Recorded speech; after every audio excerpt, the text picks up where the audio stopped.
This one, yeah. Mic is gonna fall. So either block it with something here. Okay, okay, it's fine. Please place it. Yeah, I'm thrilled that health and nutrition. I think this is my second cover with them, so I feel a very strong sense of achievement because all my life when I started, I was always this little plump thing. And now to be on the cover of Health and Nutrition, I think on my own, I feel I have achieved something to be here. So I think it feels great and I'm thrilled. I love you. I think I have seen you from the time you have started, and you have never been plump. Honestly, you have been this voluptuous girl who's like a dream come true for any man. I just learnt the art of camouflage. You have to learn that. So. The minute you learn the art of camouflage, you've sailed through, girl. Trust me. Okay. No, but I think fitness is really important. And not only for people like us who are, day to day in front of the media, the cameras, whether you're doing endorsements, appearances, or movies. I think even for anyone, it could be, even when I was just a housewife and I had not restarted my work again, I was just chilling. Even then, the minute you step out of your house, you have that little confidence, in yourself that, okay, now I'm looking good today and I want to step out. And there's an automatic, bounce in your step the minute you know you're looking good and you're out there. So I think it's not only necessary for people. I think it's for people in our line or in our industry. I think it's something that everyone should do for themselves, not for what your boyfriend or your husband is going to think you look like, but I think for yourself. So just do it for yourself. But it is not an easy job. You're a mother of two, and you do so much other work. How do you maintain? And you still sculpted your body so well. Tell me the secret. There has to be some secret. You cannot go on. Honestly, I think that when, on the contrary, when you're working and you're running around, is that time I think it kind of helps because you're not focusing on, okay, what I have to eat or what I don't have to eat. So automatically that happens. In fact, I lose more weight when I'm working non-stop. So then it becomes easier for me to manage my diet because my mind is diverted. But when I'm at home and chilling and I have those 2-3 days off and I'm sitting in front of the TV and watching my non-stop run of shows of Tyrant or Homeland or Grey's Anatomy or whatever, it's that when I want to, kind of binge. And that is the difficult point when you have to really control yourself. Oh, I thought you were going to say that because my kids are nibbling on my mind so much, and that is why I No, you know what is the tendency? I don't know how many of you have had newborns, but what's the tendency when your kids are toddlers? Is why waste? Because kids automatically stop eating after a while, and then there's that food in the plate, and you automatically end up finishing it. That is the most toughest time. That's the time when you have to control. You'd rather waste than let it go to your waist. Okay. But honestly, is there a plan that you have a regime, an exercise regime, or a diet regime that you follow to achieve what you want to? To be very honest, I don't want to puncture the fact that I'm on the cover, but I'm very lazy. I hate to work out. I have to motivate myself. I have to push myself, and I do it. But I do it. I don't do too much. I'm not one of those mad freaks who's 2 hours in the gym trying to sculpt this, and I'm not obsessed with myself. But yes, I do believe that even 45 minutes a day, whether you walk or you do cardio or you do little bit of toning for yourself, is very necessary. That 45 minutes a day for your body is very necessary. Any form of exercise. I keep fluctuating. I don't stick to a particular thing because after a while your body also gets immune to that. So I have to jumpstart my body, especially after a certain age. I've crossed my 40, so I know that after a while I have to jumpstart my body into shaking up the metabolism to make it effect. So it could be anything. I walk, I swim, I run sometimes, I just do only yoga sometimes. So that kind of helps me keep the momentum on. Okay, but on a scale of 1 to 10, on a fitness scale, where do you rate yourself, see yourself? I'm on the cover. What else do you want me to say? I'm on the cover, dude.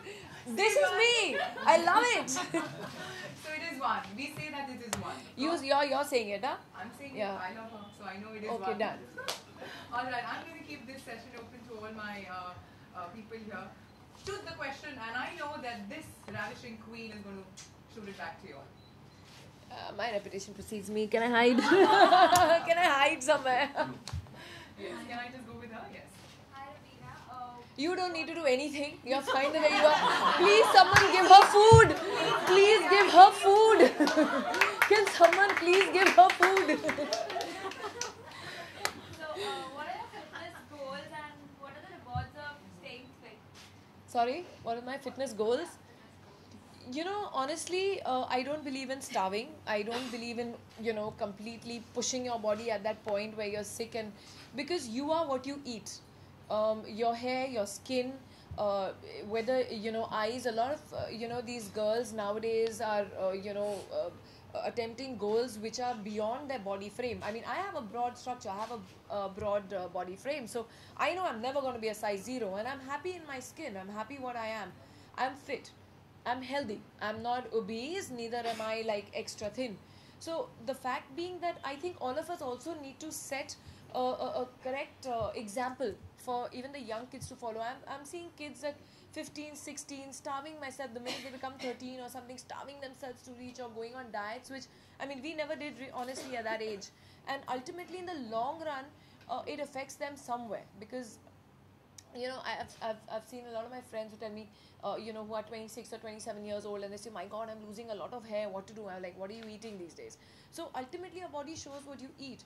So if you have a goal for yourself is to stay fit and be healthy and eat the right thing, you always have a right choice. Instead of that fried, bunch of chips, which I just caught Mr. Hira gobbling upstairs, and I told him, what are you doing, man? Stop it.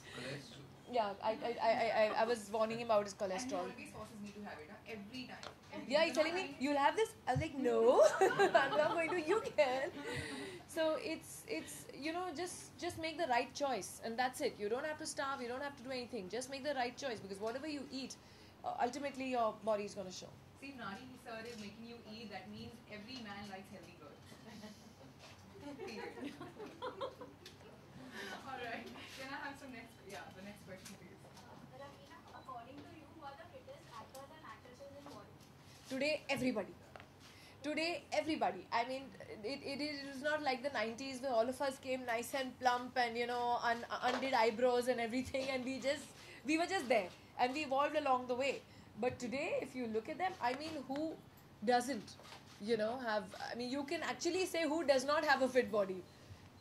Actually, I don't even know that. Yeah, I don't actually, even know that's that. my question. Who does not have Who does not? I don't know that. Okay. Yeah. Yeah. More questions, please? Yeah, please carry on. Hi, Raveena. You complete 25 years this year. Yes, 25 years. Can you recollect 3 most memorable events from your cinematic journey so far? Anything that's been with you, stayed with you? I think everything to a certain degree. It can be even something as the most, amazing outdoor that one have has had and had great memories, or a unit which is bonded like a family. Obviously, my award, like a national award. Um, my first film, definitely most memorable, because that was, I mean, that's like a landmark. Um, so yeah, I think along the line, these are few memories that remain very strongly so in your mind. Alright. Hi, Raveena. So, you are looking lavish in your diver. Thank you. What is the beauty mantra that keeps you so gorgeous? My no makeup look. Today is my no makeup look. Completely. It's like yeah, except for that lipstick to brighten up the fact and hide the fact that I've not done makeup. It's like, so yeah, I believe in going as natural as you can and let your inner beauty show. And just a few enhancements. Just always do a little bit enhancing of what your asset is on your face, and I think that will steal the show. Okay, so everybody actually should follow that point. Yes. Today's actors get a lot of help with respect to their, specific trainers and dietitians. I'm supposing by the time you started out, you didn't have these. Can you tell me how you managed to, stay thin and be in your role and keep that figure at that time? I think there was not so much pressure in those days for us. We were accepted how we were, like normal Indian women. Um, I think somewhere towards the late, yeah, we were still either plumped or given nicknames and stuff. Okay, I What was won't your say. You all nickname? will only tease me. Nah, I'm not saying. What is your I'm nickname? not saying. I'm not saying. Go through all the old Stardust copies, you'll come to know. Go through all the old Stardust copies, you'll come to know. Whatever they called I us. only remember one as Sleepy. Asli ghee? Asli ghee. That is not me. That is Yogita Bali. Okay, that was Yogita Bali ji. My God, y'all attacked them since then. Some shame, these seniors, poor things. But we thought we were the only ones on the firing line. Idli Malini. Huh? Idli Malini. I tell you, you're incorrigible. Sir, Seriously. let's talk about the present. What's her nickname? I He's- think you know it. He's become now Ravish. grandpapa, so he has to remember those times. Ravish is